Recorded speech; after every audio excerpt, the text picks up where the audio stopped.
My name is Derek Mitchell and I'm 41 years old. On New Year's Eve 2023 at exactly 11:58 p.m., my wife of 14 years sent a text message to her lover that said, "Happy New Year, baby. Next year we'll finally be together, I promise." What she didn't know was that at 11:57 p.m., exactly 60 seconds before her text, my divorce attorney had electronically filed our divorce papers with the county clerk's office, my forensic accountant had frozen our joint accounts, and my private investigator had delivered a complete evidence package to her lover's wife.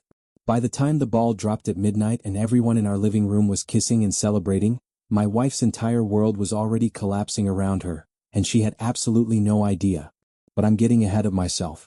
Let me take you back to where this story really begins, because the New Year's Eve confrontation was just the finale of a 3-month chess game that I played with absolute precision. My wife's name is Vanessa, and for the first 11 years of our marriage, I genuinely believed we had something special, something worth protecting and fighting for. We met in 2009 when we were both working at a tech company in Austin, Texas. I was a software engineer making $75,000 a year, and she was in marketing making about $60,000. We weren't rich, but we were comfortable and happy, or at least I thought we were. We got married in June of 2010, bought a modest 3-bedroom house in a nice suburb of Austin in 2012, and spent the next decade building what I thought was a solid life together. We talked about having kids eventually, traveled when we could afford it, hosted dinner parties with friends, did all the normal things that couples do when they're building a life together. By 2023, my career had progressed significantly and I was working as a senior software architect earning $195,000 annually, while Vanessa had moved into a director role at a different marketing firm making about $115,000. We were doing well financially, living comfortably in a nice neighborhood, and from the outside looking in, we probably seemed like the perfect successful couple. If you're enjoying this story about perfect timing and calculated revenge, make sure to subscribe to Man's Diary and hit that notification bell. We share real men's stories every week about betrayal, justice, and taking back control of your life. The first crack in our perfect facade appeared in late September 2023, about 3 months before that fateful New Year's Eve. Vanessa started acting differently in ways that were subtle at first but became increasingly obvious as the weeks went on. She was constantly on her phone, always angled away from me so I couldn't see the screen. She started having more late meetings and client dinners that ran until 9 or 10 at night. She began going to the gym 4 or 5 times a week when she'd previously gone maybe twice a month. She bought new clothes, changed her hairstyle, started wearing perfume to work when she'd never bothered before. All the classic signs were there, and I'm not an idiot, but I didn't want to jump to conclusions without proof. On October 3rd, a Tuesday evening, Vanessa told me she was going to a networking event for women in marketing and wouldn't be home until late. Something in my gut told me this was the night to check, so I did something I'd never done before in 14 years of marriage. I installed a tracking app on her phone earlier that day when she was in the shower, one of those family locator apps that she wouldn't notice or question if she happened to see it. That evening, while she was supposedly at her networking event at a hotel downtown, I watched her location on my laptop. She wasn't at any hotel. She was at a residential address in a neighborhood about 20 minutes from our house. I sat there staring at that little dot on the map for over 3 hours, watching it stay stationary at that same address while my wife texted me updates about how boring the networking event was and how she'd be home soon. She finally left that location at 10:45 p.m. and arrived home at 11:20 p.m., walking in with a perfectly constructed story about the people she'd met and the boring speeches she'd sat through. I didn't confront her that night because I didn't have enough information yet, but I knew with absolute certainty that my marriage was over. The woman I'd spent 14 years with had just looked me in the eyes and lied with such ease and confidence that it actually impressed me in a horrible way.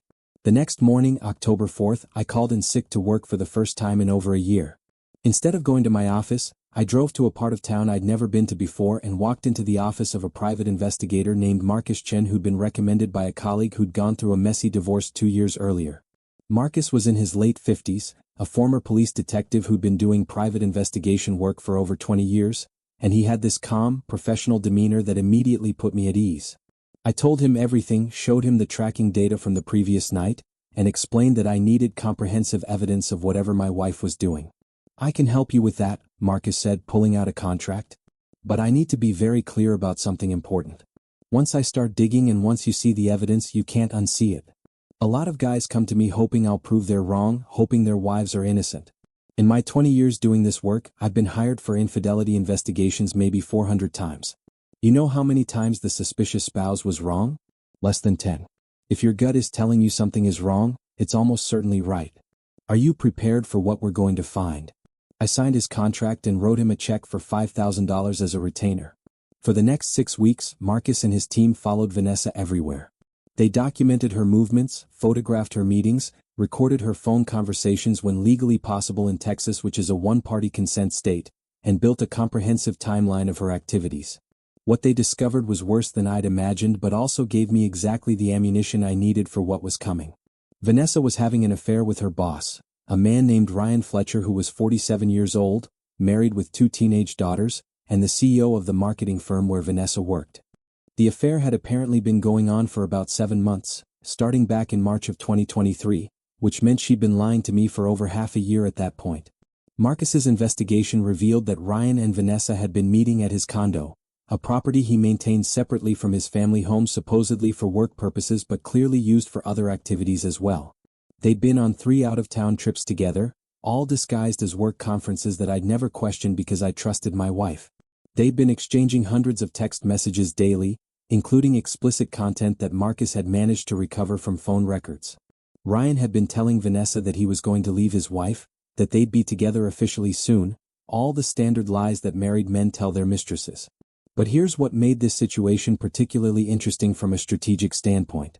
Ryan Fletcher wasn't just some random executive having an affair. He was the CEO of a mid-sized marketing firm called Fletcher & Associates that did about $40 million in annual revenue. His wife, Catherine Fletcher, came from significant family wealth and had actually provided much of the initial capital to start the firm 20 years earlier. They had a prenuptial agreement, but Marcus's research indicated that if Catherine divorced Ryan for adultery, she could potentially claim a significant portion of the business based on Texas community property laws and the specifics of how the company was structured. By mid-November, I had everything I needed. I had over 600 pages of evidence documenting the affair, including photographs, text message records, credit card receipts from hotels and restaurants, timeline analysis, and witness statements from people who'd seen them together. I had proof of company resources being used for personal purposes, including Ryan's work credit card being used for romantic dinners and weekend getaways. I had evidence that Vanessa had lied on expense reports, claiming personal trips with Ryan as business expenses. It was comprehensive, detailed, and absolutely devastating. On November 20th, I met with a divorce attorney named Sarah Brennan who specialized in high-asset divorces and infidelity cases. Sarah was in her early 50s, had been practicing family law for over 25 years, and had a reputation for being absolutely ruthless when protecting her clients' interests. I showed her everything Marcus had compiled, and I watched her face change as she reviewed the evidence. "Derek, this is one of the most thoroughly documented cases I've seen in my entire career," she said. "Your investigator did exceptional work here. With evidence this strong, we have significant leverage for settlement negotiations, and if she wants to fight this in court, we'll destroy her credibility completely." "I don't want to negotiate," I told Sarah. "I want to file for divorce on a specific date and time, I want our assets protected immediately, and I want this to be as public and humiliating as possible. Can you make that happen?" Sarah smiled in a way that told me she'd been waiting her entire career for a client to ask that question. "Tell me what you have in mind," she said, and I explained my plan. We spent the next hour working out the specific details and timeline, making sure everything was legal and strategically sound. Here's what most people don't understand about divorce in Texas. When you file for divorce, you can request temporary orders that go into effect immediately, including freezing joint bank accounts, preventing the sale or transfer of assets, and restricting access to marital property. If you have evidence of financial misconduct or adultery, a judge can issue these orders very quickly, sometimes within 24 hours of filing. Sarah explained that we could file the divorce petition electronically after business hours, request emergency temporary orders, and have everything in place before Vanessa even knew what was happening. The timing would be critical, but if we did it right, we could freeze everything before she had a chance to react or move any money. The other piece of my strategy involved Ryan Fletcher and his wife Catherine. Through some discreet inquiries, Marcus had learned that Catherine Fletcher was already suspicious of her husband's behavior and had apparently hired her own investigator a few weeks earlier. Marcus reached out to Catherine's investigator through professional channels, and they agreed to share information that would benefit both wronged spouses. It turned out that Catherine had some evidence of the affair but not nearly as much as we had compiled. When her investigators showed her our comprehensive documentation, Catherine was absolutely furious and immediately contacted her own divorce attorney. By early December, all the pieces were in place. Sarah had prepared all the divorce paperwork, including a petition for divorce based on adultery, a request for temporary restraining orders freezing all assets, and a detailed financial affidavit documenting everything Vanessa and I owned together. Marcus had prepared a formal evidence report with exhibits, photographs, and timeline documentation that could be submitted to the court. Catherine Fletcher's attorney had prepared similar paperwork for her divorce from Ryan. We coordinated with Catherine's legal team to ensure our filings would happen simultaneously for maximum impact. The date we chose for executing this plan was January 1, 2024, the first business day of the new year when courts would reopen after the holiday break. But before any of that legal machinery could kick into motion, I wanted one perfect moment of poetic justice. One final scene where Vanessa would reveal her true self without knowing that everything was already over. That's why I planned our annual New Year's Eve party with extra care and attention to detail. For the past 8 years, Vanessa and I had hosted a big New Year's Eve party at our house. Usually 40 to 50 people, friends and colleagues and neighbors, a catered event with good food and an open bar. It was one of our traditions as a couple, something we both enjoyed and looked forward to each year. In mid-December, I started planning the party as I always did, sending out invitations, hiring caterers, arranging for bartenders, all the normal preparations.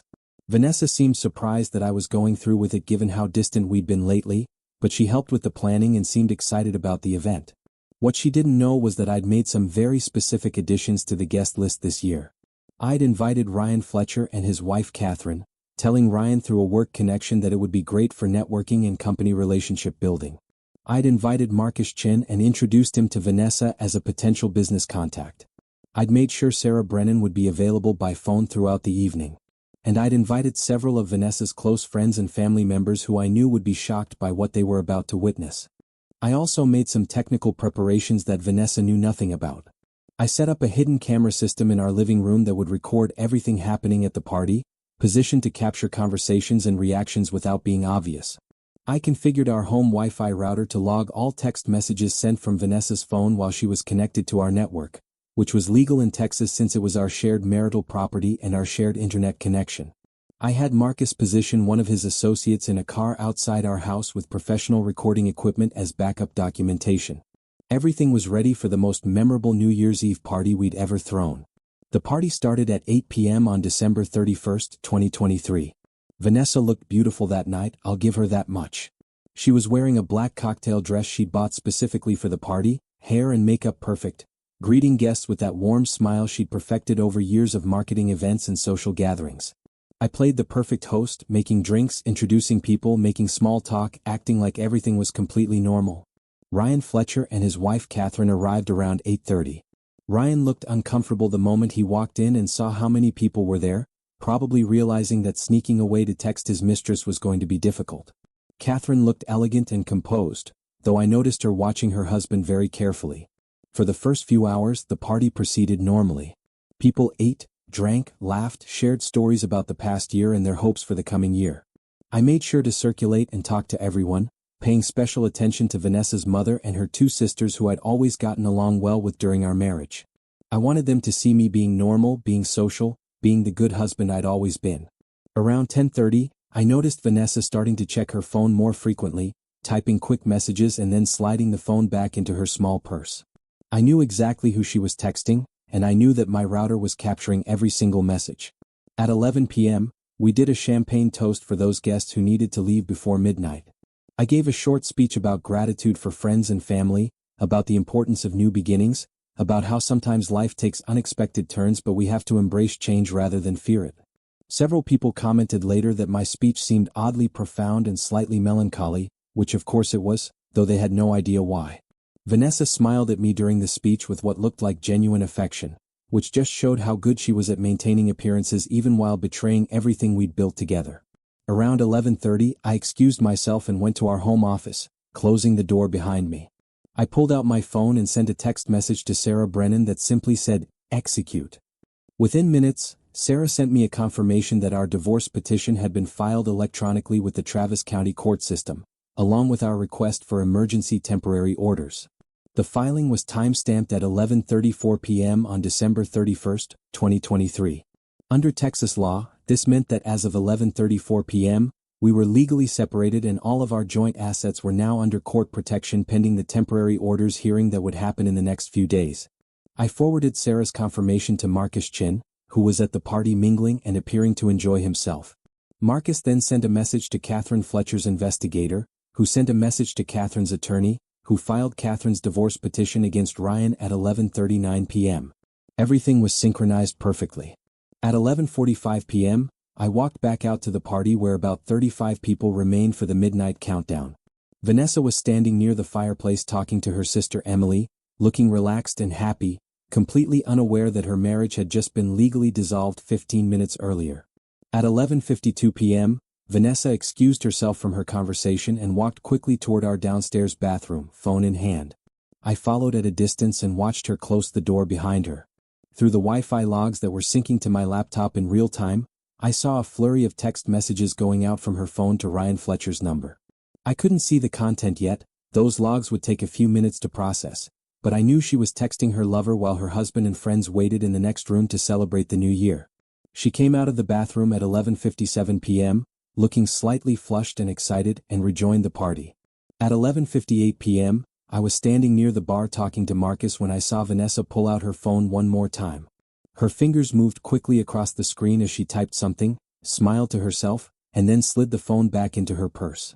At that exact moment, Marcus's phone buzzed with an alert from his monitoring software. He looked at the screen, then looked at me and gave the slightest nod. Vanessa had just sent her Happy New Year baby message to Ryan Fletcher. I checked my watch. 63 seconds until midnight. Everything was happening exactly as I'd planned.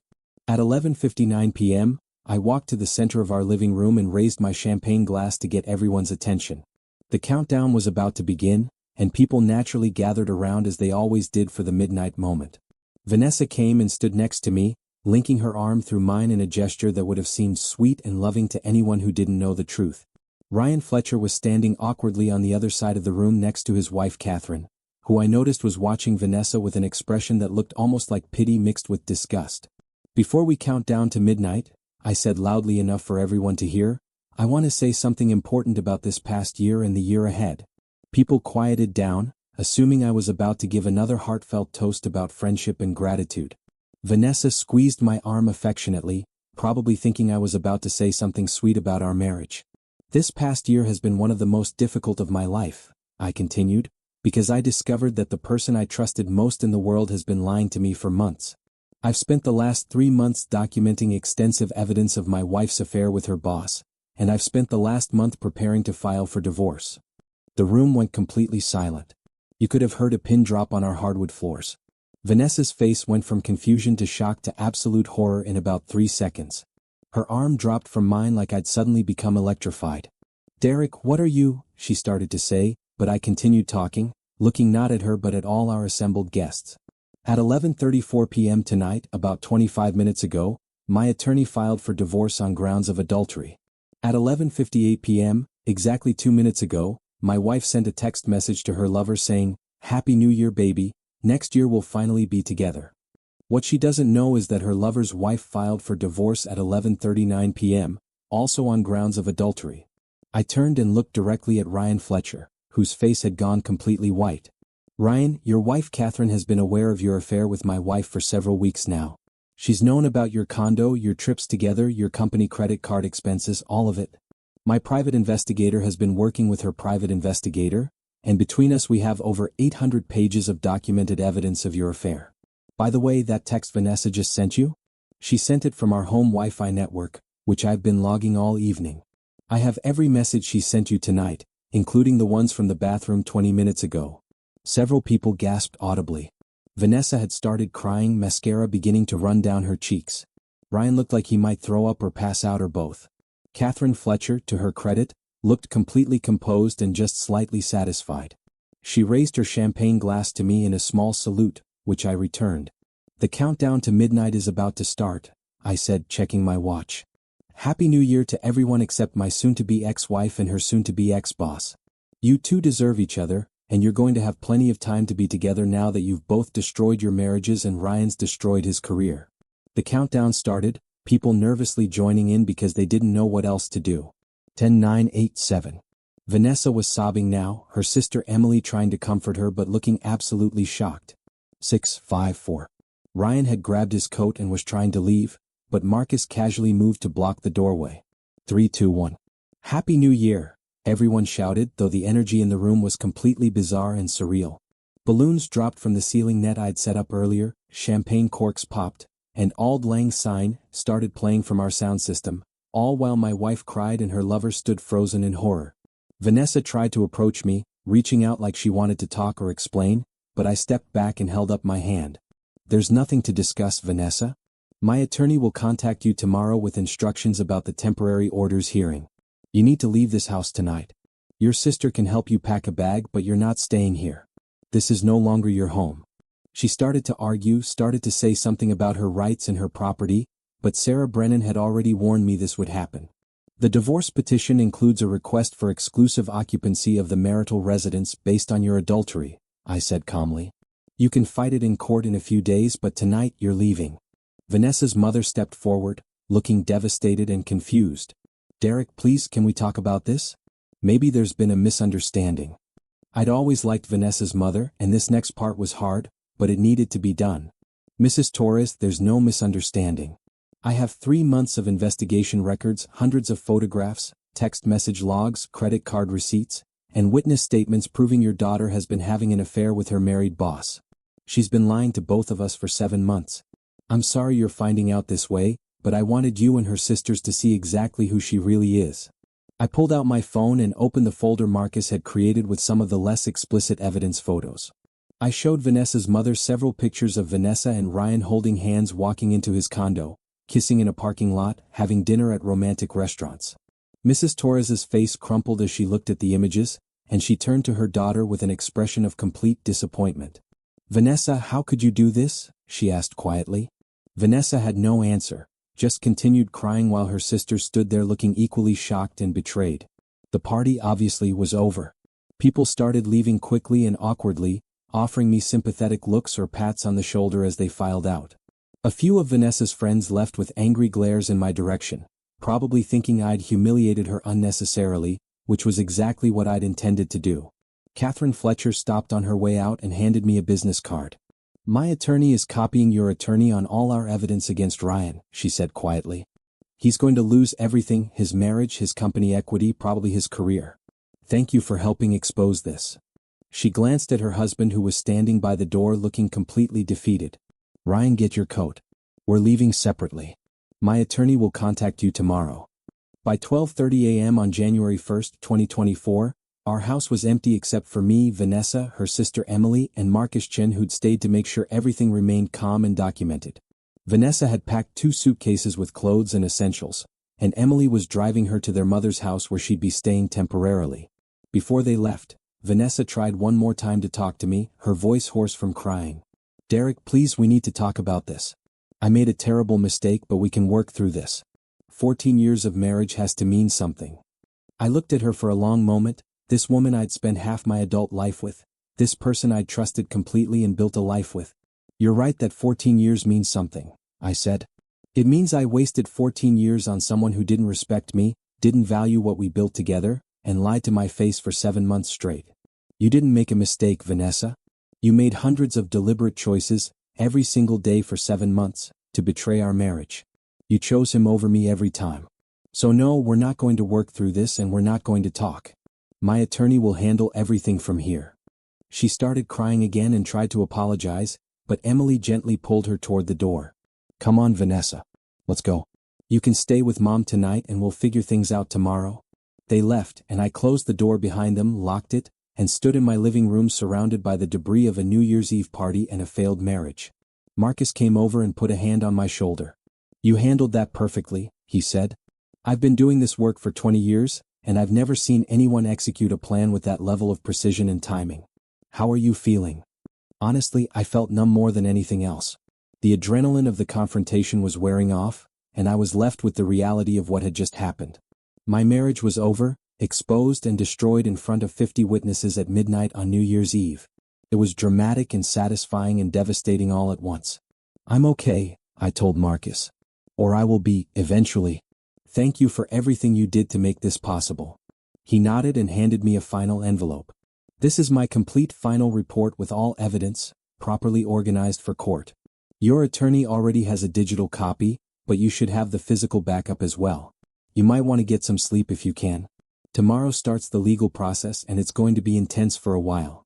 The next day, January 1st, was a blur of phone calls and messages despite it being a holiday. Sarah Brennan called at 9 a.m. to tell me that the emergency temporary orders hearing was scheduled for January 3rd, and that based on the evidence we'd submitted, she was confident we'd get everything we were asking for. Catherine Fletcher's attorney called to coordinate our evidence sharing and discuss the implications for Ryan's position at the company he'd founded. Vanessa called and texted repeatedly, alternating between apologizing and accusing me of being cruel and vindictive for exposing her so publicly. I didn't respond to any of her attempts at communication, just forwarded everything to Sarah as documentation. The temporary orders hearing on January 3rd went exactly as Sarah had predicted. Judge Rebecca Morrison reviewed our evidence, listened to both attorneys present their arguments, and granted nearly everything we'd requested. All joint bank accounts were frozen, I was granted exclusive use of our house. Vanessa was ordered to stay away except for supervised visits to collect her remaining belongings, and most importantly, the judge ordered both parties to preserve all assets and refrain from making any major financial decisions until the divorce was finalized. Vanessa's attorney tried to argue that the public humiliation I'd subjected her to showed I was vindictive and unstable, but Judge Morrison shut that down immediately. Your client engaged in a 7-month extramarital affair with her married supervisor, Judge Morrison said dryly. Mr. Mitchell chose to reveal that information at a private party in his own home, which while dramatic was not illegal or improper. Your client's embarrassment is a consequence of her own choices, not misconduct by her husband. The hearing lasted 90 minutes and at the end of it I'd won every significant point. Vanessa looked absolutely devastated sitting next to her attorney, the reality of her situation finally sinking in completely. The fallout at Vanessa's company was equally dramatic. Ryan Fletcher's wife Catherine owned 45% of Fletcher and Associates based on the initial capital investment she'd made 20 years earlier when the company was founded. As part of her divorce proceedings, Catherine filed a lawsuit against the company alleging misuse of corporate assets for personal purposes, specifically Ryan's use of company credit cards and resources for his affair. The company's board of directors, faced with evidence of the CEO's extensive misconduct and the threat of a costly lawsuit from a major shareholder, voted to terminate Ryan for cause effective immediately. He lost his position, his salary, his stock options, and his reputation in the Austin business community. Vanessa, as Ryan's direct report and affair partner, was placed on administrative leave while the company conducted an internal investigation into their relationship and whether any company policies had been violated. That investigation took about 3 weeks and concluded that Vanessa had falsified expense reports, misused company time and resources, and created a hostile work environment for other employees who'd been uncomfortable with her obvious relationship with the CEO but afraid to report it. She was terminated in late January, losing not just her job but any chance of getting a good reference for future employment. Her career in marketing, at least in Austin, was essentially over. The divorce itself took about 7 months to finalize completely, wrapping up in early August of 2024. Texas requires a 60-day waiting period from the date of filing before a divorce can be finalized, and our case was complicated by disputes over property division and the valuation of various assets. Ultimately, because of the overwhelming evidence of Vanessa's adultery and financial misconduct, I ended up with about 70% of our marital assets instead of the 50-50 split that's typical in Texas divorces. I kept the house, my retirement accounts, and most of our savings. Vanessa got her car, her retirement account, and enough cash to start over somewhere else if she chose to. As for Ryan Fletcher, his divorce was even more devastating than mine. Catherine filed for divorce on grounds of adultery and fraud, arguing that Ryan had systematically misused marital assets and company resources for his affair. Because Catherine had provided significant initial capital for the company and because Ryan had misused company assets so flagrantly, the divorce settlement required Ryan to buy out Catherine's shares in Fletcher and Associates at their current valuation of approximately $48 million. Ryan didn't have that kind of liquid capital, so he was forced to sell his controlling interest in the company to a private equity firm. Catherine ended up with her buyout money, and Ryan ended up with whatever was left after taxes and legal fees, which wasn't much. The absolute irony of the entire situation is that Vanessa and Ryan didn't end up together despite all their promises and plans. Once the glamour of sneaking around was gone and they were both unemployed and dealing with expensive divorces, they realized they didn't actually have much in common or any real foundation for a relationship. They dated for about 6 weeks after everything fell apart, but by March they'd broken up. Ryan moved to Dallas to try to rebuild his career away from the scandal. Vanessa moved back in with her mother and took a job doing administrative work for a small local business at about a third of her previous salary. As for me, the first few months after the confrontation were honestly pretty difficult despite how satisfying the revenge had been. 14 years of marriage doesn't just disappear overnight even when it ends dramatically. I had moments of grief and loss mixed with anger and satisfaction. I went to therapy, which helped me process everything and figure out how to move forward.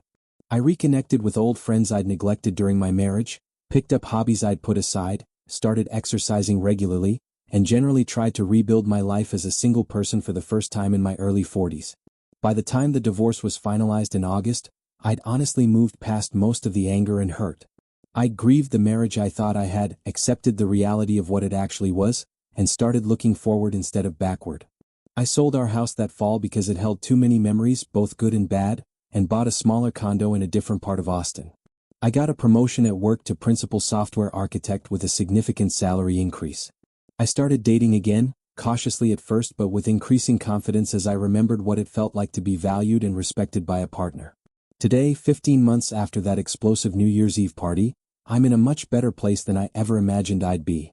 I'm dating someone new, a woman named Jennifer who's a data analyst at a different tech company, and for the first time in years I'm in a relationship where I feel genuinely appreciated and respected. I still have occasional contact with some of Vanessa's family members who've stayed in touch, particularly her sister Emily, who apologized repeatedly for not recognizing what her sister was doing and told me she'd lost respect for Vanessa after learning the truth. I occasionally hear updates about Vanessa through mutual acquaintances, and from what I understand she's still working her administrative job and living a much smaller, quieter life than the one she thought she'd have with Ryan. The thing I've learned through all of this is that revenge, when done correctly, isn't really about hurting someone else even though that might be a consequence. It's about taking back control of your own narrative, refusing to be the victim of someone else's choices, and making sure that actions have appropriate consequences. Vanessa and Ryan thought they could lie and cheat and manipulate their way into a happy ending together. What they didn't account for was that the people they betrayed might be smarter, more patient, and more strategic than they'd given us credit for. That New Year's Eve confrontation at 11:58 p.m. wasn't the angry, impulsive explosion of a betrayed husband. It was the carefully calculated final move in a 3-month chess game where I'd outplayed my opponent at every single step. I'd gathered the evidence, built the legal strategy, coordinated with allies, chose the perfect moment for maximum impact, and executed everything with precision timing. The 60-second difference between my divorce filing at 11:57 p.m. and Vanessa's text to Ryan at 11:58 p.m. was symbolic of how thoroughly I'd anticipated and outmaneuvered her every move. Was it dramatic? Absolutely. Was it public and humiliating for Vanessa and Ryan? Definitely. Could I have handled the situation more privately and quietly? Sure, but where's the justice in that? They'd carried on their affair publicly for months, lying to everyone around them, making fools of their spouses in front of colleagues and friends. They'd used company resources, lied on expense reports, and conducted their betrayal with apparent disregard for anyone else's feelings or the consequences of their actions. So when the consequences finally arrived, I made damn sure they arrived in a way that everyone would see and remember. Some people have asked me if I regret how I handled things, if the public confrontation was unnecessarily cruel, or if I should have just filed for divorce quietly. My answer is simple. I don't regret a single decision I made. Vanessa had 7 months to tell me the truth, to end the marriage with some dignity, to show even basic respect for our 14 years together. Instead, she lied every single day, looked me in the eyes while planning her future with someone else, and treated our marriage like it was completely disposable. She made her choices and I made mine. The difference is that my choices were informed by truth and planning, while hers were based on lies and short-term gratification. If you're listening to this story and you're going through something similar, here's what I learned that might help you. First, trust your instincts.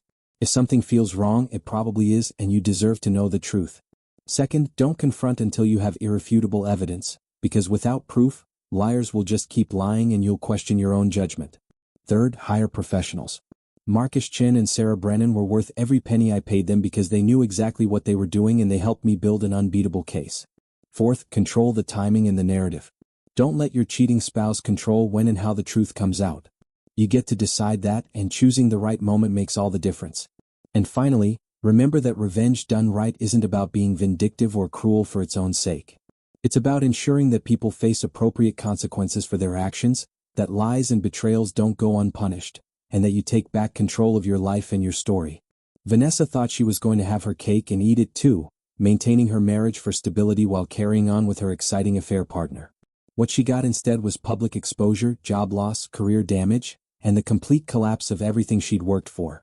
That wasn't me being cruel, that was simply her own actions coming back to her with perfect timing and precision. So here's to new beginnings and new years that actually bring positive change. Here's to not settling for relationships where you're not valued and respected. Here's to having the courage to walk away from people who betray you, and the strategic thinking to make sure they understand exactly what they've lost. And here's to being the kind of person who, when faced with betrayal, doesn't just react emotionally but responds with calculated, methodical, and absolutely devastating precision. If you enjoyed this story and you want to hear more real men's stories about betrayal, justice, and taking back control, subscribe to Man's Diary and hit that notification bell. Share your own experiences in the comments below. What would you have done in my situation? Would you have confronted publicly or privately? Let me know your thoughts. Thanks for listening, and remember that the best revenge is living well, but sometimes a little calculated public humiliation doesn't hurt either.